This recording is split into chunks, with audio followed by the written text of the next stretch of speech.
चलिए next question है,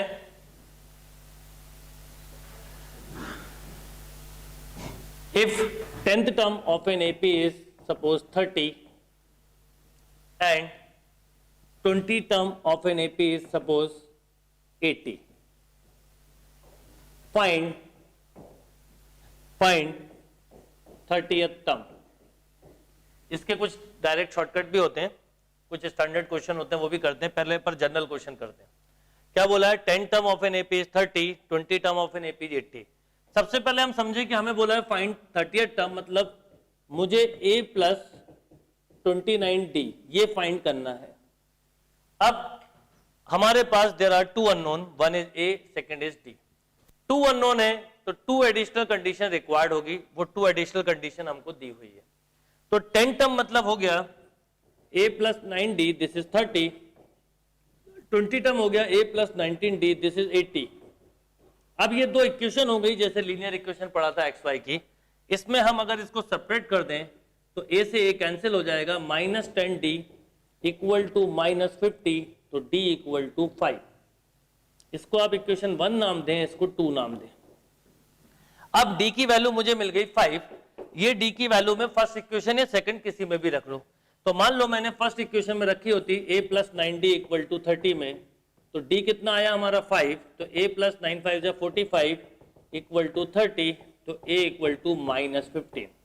अब आपके पास a है और d है, आप दुनिया की कोई भी चीज बता सकते हैं, प्रोग्रेशन बता सकते हैं, टर्म बता सकते हैं, सम बता सकते हैं, व्हाटएवर, क्योंकि किसी भी सीरीज के लिए दो बेसिक रिक्वायरमेंट होती है। फर्स्ट टर्म, कॉमन डिफरेंस, यदि एपी पढ़ रहे हैं जीपी पढ़ रहे हैं तो फर्स्ट टर्म, कॉमन रेशियो, यही दो चीजें लगती हैं। तो अब ए की जगह रखा मैंने माइनस 15, 29, डी की जगह मैंने रखा 5।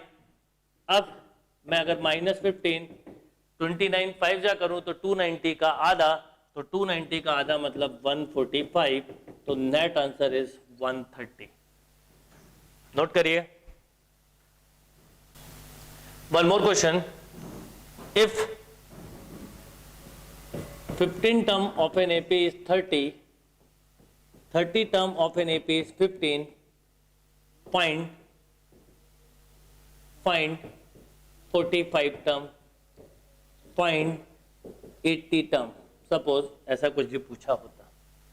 अब देखिए वही सेम क्वेश्चन है, अब 45 टर्म बोला है या 80 टर्म बोला है, ए और डी के बिना नहीं होगा, हमारे पास ए और डी इससे निकलेगा। a प्लस 14d 30 दिया है, a प्लस 29d 15 दिया है, दोनों को हम जब अगर माइनस करें तो minus 15d equal two plus 15, यानी d इक्वल टू माइनस 1। इसको मैं इक्वेशन 1 दे दूं, इसको इक्वेशन 2 दे दूं। इक्वेशन 1 में d की वैल्यू रखी तो a माइनस 14, d की जगह 1 रख दिया, इक्वल टू 30, तो a इक्वल टू हुआ 44। ये a की वैल्यू आ गई। अब a और d हमारे पास आ गया, आप जो पूछा है वो बता सकते हैं। यस, तो हमने a निकाल लिया, d निकाल लिया। a कितना है 44, d कितना है -1। अब a और d अगर हम इसमें रख दें, जैसे मुझसे 45 टर्म पूछा है, a प्लस 44d वैल्यू रखी 44 प्लस 44 -1, तो ये मिला 0, यानी 45 टर्म तो 0 आया। एक और पूछा था मैंने 80 टर्म कुछ रीजन से, 80 टर्म का मतलब हुआ a plus 79d, right, a is 44, d is -1, तो -79 क्या आ जाएगा, माइनस ऑफ 35। क्लियर है बात। अब मुझे इसमें क्या बताना था, आप जरा ध्यान दें, ये दोनों यहां पर इंटरचेंज हुए हैं और मैंने इन दोनों का सबसे पहले समेशन पूछा था, फिर एक जनरल टर्म। तो अब आपको एक चीज समझानी थी, आप वो याद भी कर लें, तो कई बार अगर स्टैंडर्ड आ जाए तो ठीक है, पहला क्वेश्चन इसलिए मैंने बिना उसके करवाया। मान लीजिए pth टर्म q हो, qth टर्म p हो, तो p प्लस q टर्म हमेशा 0 होगा, हमेशा। और अगर nth टर्म पूछा है इस केस में, तो आप आंसर देना p plus q minus n।